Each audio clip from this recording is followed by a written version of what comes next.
Hello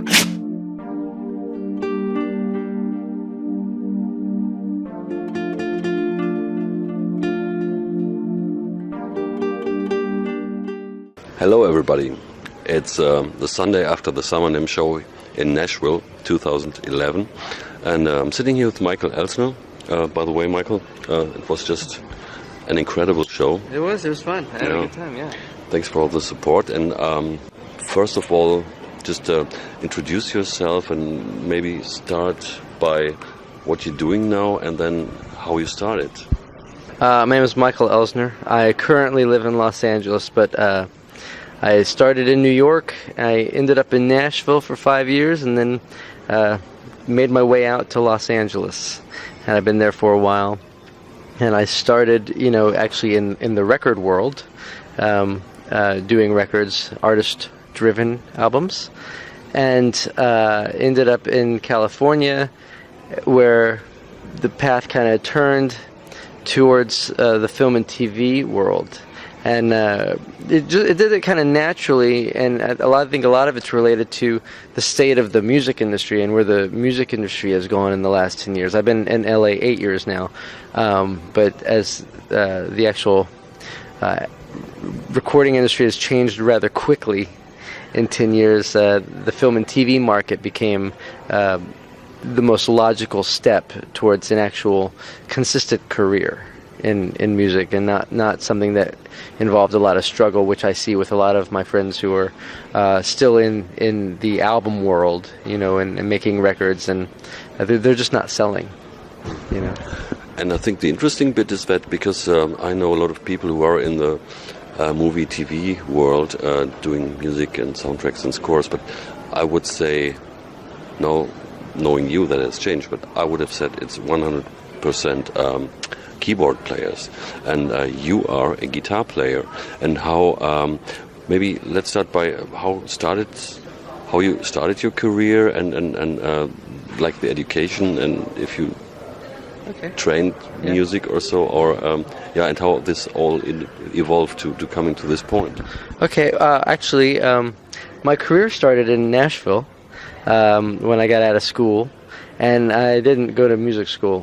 So I had no education, but I practiced guitar a lot, and when I came to Los Angeles, I just met a couple people when I first came to town who were engineers and producers, and I didn't know anyone in town, and I didn't want to get a regular job, so I just started hanging out with them, and I started learning the studio aspect of it, everything from the engineering side to the playing side. And I was really fortunate that I met two particular individuals who right off the bat gave me some incredible opportunities to study with them.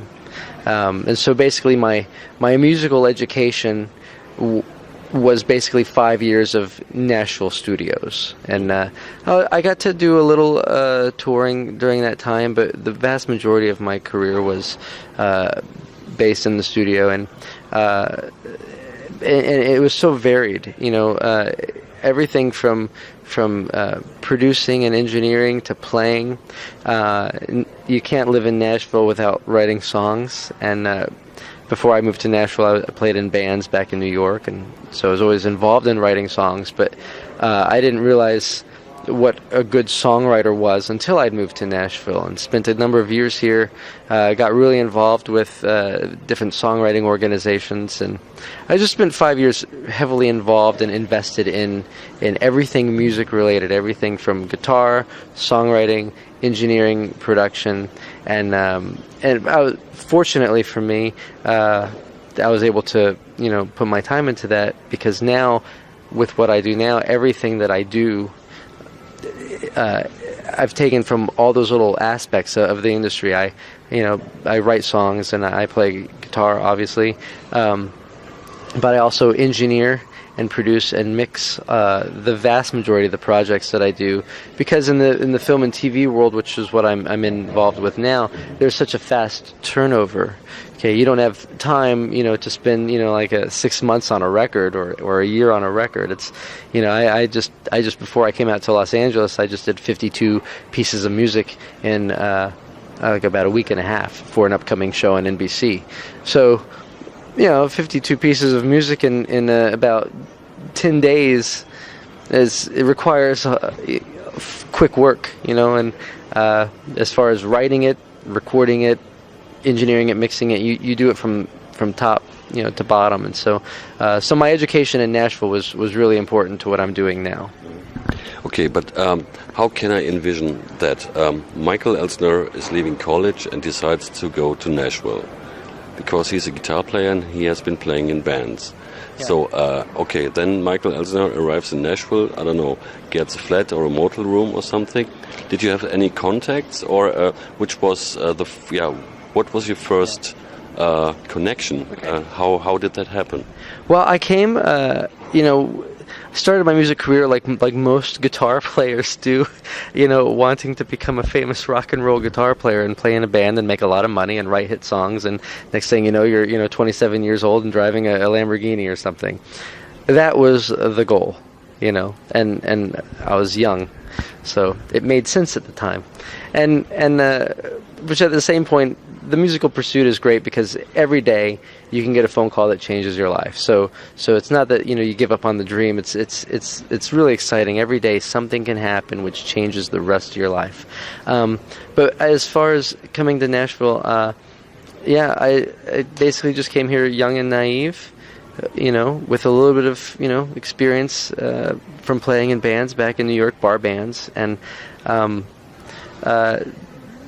basically, the way that my career started was I was real shy. I couldn't have a conversation unless it involved Randy Rhoads or Eddie Van Halen, because my whole world up until then just revolved around playing guitar and, sitting in my bedroom, shredding and playing, Paul Gilbert licks and Yngwie Malmsteen, guitar lines, which didn't really do much for my songwriting or engineering or production, abilities.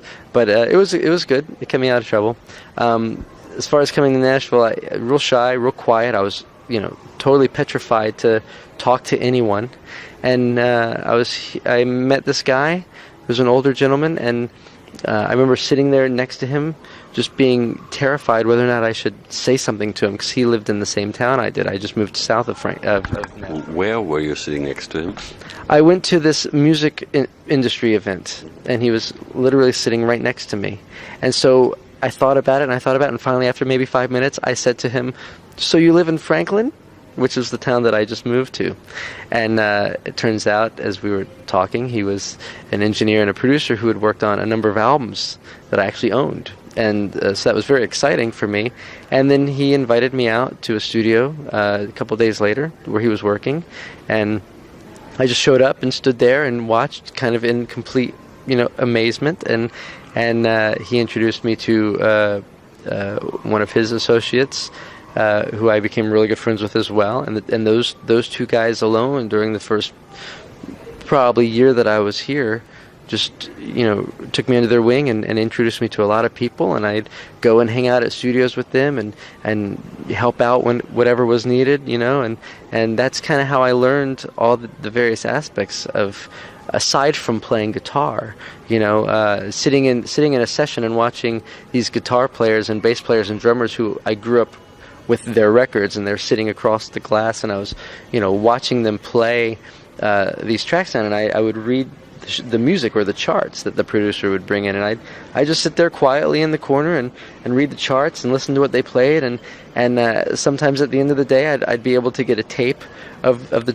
recording session, and I'd go home and I would take the chart and I'd take the tape and I'd listen, and I'd basically reverse engineer what those guitar players played, and I'd figure out this is how they played it, and this was the chord that they played it over, and okay, and that's basically how my education was, because I never went to school for it. So, but I just, for the first,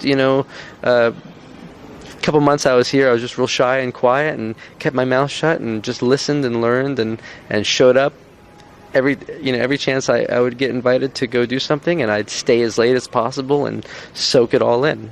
Yeah. Yeah, but that's, I think, the most interesting aspect, to take the chance, if you have the chance to be in an environment like this where these great people are working, and you can watch over their shoulders and learn what they are doing. That's the obvious thing to do, but I think there are hundreds, gazillions of guitar players who would show up in the city where people like this are, but they most probably never have the chance to be invited to a studio and then meet the friends of a producer and become friends with them as well. So what do you think was the how could you call it? What was the door opener, or what set you apart? Being a shy guy and pretty quiet and humble and like. What's interesting is I think I was here about a year, and I remember driving to a barbecue place with one of these guys, and I actually said to him, I said I'd been getting quite a bit of work at that time, and this was one of the things that changed it for me as far as the way I thought about things. I said to him, I said I don't know why I'm as busy as I am, because I'm really not that good.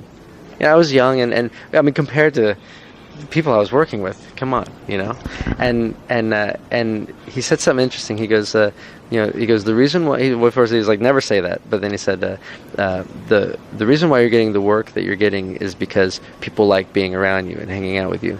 And as I got farther along in my career, and as I've worked up the ladder to where I'm working with people who are, kind of lower, I guess, on the totem pole than I am, and I'm not extremely high by any means. But I've seen many people come and go in the last 13 years, and I can tell you that the probably number one reason why people end up going is because of their attitude. And it's not that they have an attitude, it's just they just might not be good people to be around, or they. One of the things is I see a lot is people just don't shut up. They just talk about what they can do and how amazing they are and this and that, and no one wants to be around that. So I think that's been one of the things. It's attitude changes everything. And if you have a good attitude, people are going to want to be around you. The thing I've learned with doing studio work is that you don't have to be unbelievably amazing. You have to be good and adequate and be able to play the parts right, but you can hit a bad note. It's okay. I think people want some kind of they want someone they can hang out with and spend time with. That's the first thing, and someone who's easy to work with. And a lot of times when you're doing session work, especially for a composer, it's not your gig. You're there to realize their vision, and that's something that shockingly is difficult for some people to get. But I think it just comes down to attitude. People want to be around people who are positive and uplifting and fun, and I think that speaks volumes over, being the most amazing musician. I know people who are unbelievable players, just unbelievable players, and they don't get a lot of gigs. And you think that they would, but at the same point, they're just not people that I would want to be around. But they can smoke myself and many of the other people that are playing on some of these things easily. They have all the technical ability, but they're just not people that you want to spend time with, and so they don't get those gigs. They might get an opportunity, but they might not get a call back, and that's probably the most important thing with the music industry. Music is fun. Being in a studio is a creative environment, and you have to have an attitude that allows people to have fun and be creative, and sometimes that means just sitting in the corner being quiet and waiting until you're called to play your part. So it's definitely a team spirit that's a very, very important factor if you want to be successful and be a good networker in the studio and production scenario, not so much as a flashy player who might be the right person for, I don't know, a solo or a frontman spot. That's a completely different skill set that's required there, if I get that right? I think you're absolutely right. Especially lately, as I've worked my way more into producing and even producing artist-driven projects, sometimes producing an artist-driven project doesn't mean that that it's my job to play on it either. So I've had other people come in, whether it's the other band members or whatnot. And again, those guys are great players, but they're flashy, but they lack timing, they lack tone, and those are the things that are going to get you the gig. It's not playing 16th notes at 160 beats per minute or whatever the tempo would be, and that's not going to get you the gig. It's great tones, it's playing the part and knowing what your role is, and that goes for anything: guitar, bass, drums, keyboards, anything. You have to play for the part. Your job is to basically make the artist, the featured, center of attention. So it's knowing your role, and I think the other element to succeeding in music is the business side, and it's understanding the actual business aspect, where the business is going, and what your role is in where it's going, and how you can add value to yourself, so that other people will, keep hiring you and wanting to work with you. And a lot of, getting back to what I was talking about, producing a lot of artist-driven stuff, worked with a lot of artists, and unfortunately, a lot of musicians are flaky, so. Those people, if you want to be a session guy or be a producer or be a writer and get a lot of work, I think that the flakiness is one of the other aspects that is a big hindrance to some people and doesn't allow them to succeed or get calls back or get as far as they would like to go. Again, you got to treat it like a business. Music's awesome and it's fun and it's exciting. Things can change, the drop of a hat. But it is a business, and so you have to treat it as such. And everything that you do, as far as the way you conduct yourself in the studio and with the people who are making the decisions, you have to bring it back to the business side, and you have to look at the current state of the business as well, and stay on top of what's happening musically, what's popular tone-wise, as far as the production on the producer side of it, what's popular sonically. What's happening, just as far as production-wise, like clean drums aren't really, the hip thing right now. It's like you kind of want to trash things out, and so staying on top of that, kind of being aware of like the indie scene as far as what's going on, as far as production-wise in the indie scene, and realizing that a lot of in my case, the film and television world is using a lot of independent music right now, and so when you're writing for the film and TV stuff, you have to cater to that. You can't write something that's sonically clean and crisp and just so slick like it was years ago. It sounds dated and it's not current and it's not going to get used, and therefore it's not going to produce income, and you're not going to work. So you have to really cater to where things are at business-wise. And also, if I get you right, the line a rock and roll lifestyle won't help to make a living by rock and roll. Interesting. I haven't heard that before, but you're right. Yeah, I think that there's always the impression of what the rock and roll life is, and I think when you're growing up, it just seems so, it's going to be awesome. Go on tour and trash a hotel room and whatever. But I think that realistically speaking, to make a living in it, there's always going to be the artists who break out and who have that freedom to just do whatever they want. And if you're lucky enough to be that, that's fantastic. But you don't have to be that to make a living in it, and to make a good living in it. You just have to be current. You have to be creative. You have to be responsible. There's all those other elements that go on with it, and yeah, definitely the rock and roll life. My buddy and I joke a lot on how we're the anti-rock stars, and he's a very well-known drummer, as a matter of fact.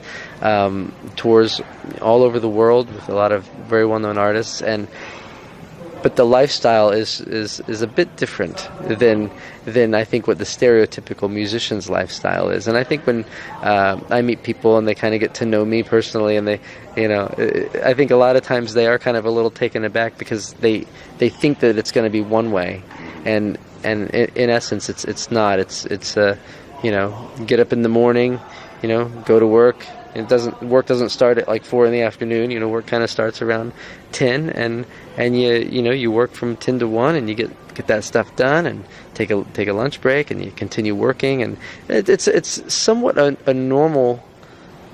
It's not going out getting drunk and partying it up and all that at all. Some people do get to do that, and that's fine. But I think as a whole, the vast majority of people who I know and have come to work with over the years are just normal people who create amazing music, live normal lives, have wives and kids or husbands and kids, and they're very fulfilled because they get to constantly create music, and that music is constantly put out there and heard by millions and millions of people. But they also have the freedom to walk into the grocery store and buy whatever they want without paparazzi following them. And again, being involved with this for about 13 years now, what's also very interesting is the most successful people in music are the people you've never heard of, but they're the people who you hear every day.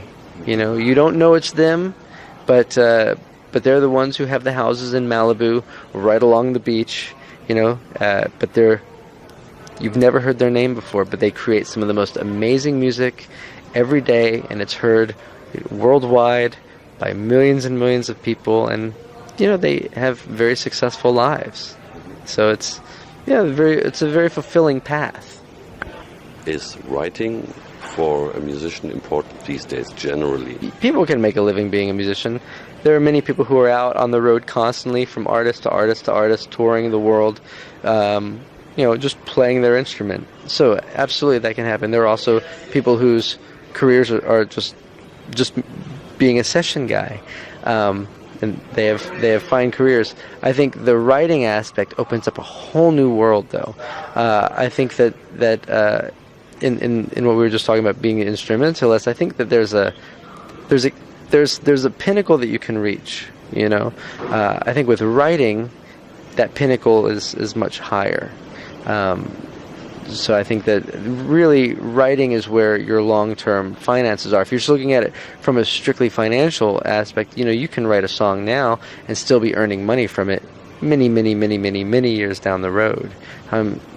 Fortunately, I've been able to write a couple okay songs that I wrote years ago, at least 8 years ago, and I still make money from them now.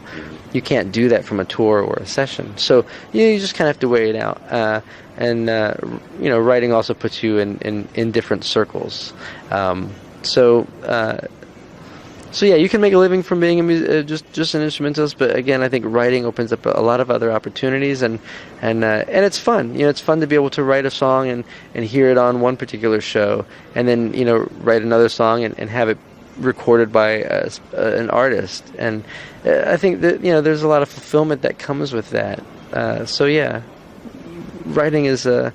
I think writing is real integral, though, when it comes to being a session guy, because your whole job as being a session guy is to write parts for someone else's song, and to create parts that are very song-oriented and that cater to the song. And I think that's one thing that a lot of musicians tend to miss, is they just play the parts, or they play the scales, and they're kind of playing for them, but they're not playing for the song. And that's what separates the session guys from a guitar player or a keyboard player or a drummer. Just those are the guys who are constantly playing for the song. That's why they get called back, and that's why they're playing on a lot of other records. They essentially are songwriters. They're creating parts for someone else's song. Just to wrap it all up, so maybe you want to share stuff which you have been involved with, or what you have been doing during the last month or so, some projects, some names if possible. Yeah, well, we could probably it's easier to go back like the last year, because the last month has only been one thing, but it's in the last year. I've written music for season 10 of American Idol, so we're in 2011, so season 10 of American Idol. I wrote music for So You Think You Can Dance. I wrote music for a show on NBC called The Sing Off. I was playing guitar on a TV show called Fairly Legal on USA Network. the TV show Extra. I write music for them. I currently have a song, the first single from Sheila E.'s new record that she did with her family. So it's a song called I Like It. And I was able to play guitar on the record too, which was an honor that they would allow me to play guitar on their record. And a lot of other well-known artists on that record as well, which was awesome. So that's kind of a quick thing, I think. I'm sure I did a lot of Skechers commercials recently, last fall and this spring. And I'm currently just doing a big trailer, doing a lot of music for trailers. I forgot about this. I have the theme song on a Saturday morning kids show called The Young Icons. It's on the CW. It's on at like 12 or 12:30, so that's nice. A lot of TV shows, I guess. Yeah. That is very impressive. Yeah. So I hope and I wish that this will be going strong for you in the future, and that maybe that phone call that might change your life entirely might be out there, but regardless, it seems to work very well for you. Yeah. And that we will hear a lot of stuff, and maybe whenever something shows up, let us know, and we might follow what you do, and also look forward for more good advice in the future, because there's so much more to being a musician these days. If you want to make it as a musician and live by your musicianship, than just playing the instrument. There's a lot of opportunities to make a living in music, and I think that's probably the most important thing, is for people who want to make a living in music to, it's fun when you're young to go, I'm going to be a big famous rock star, and I hope you become a big famous rock star. But aside from that, if that doesn't happen,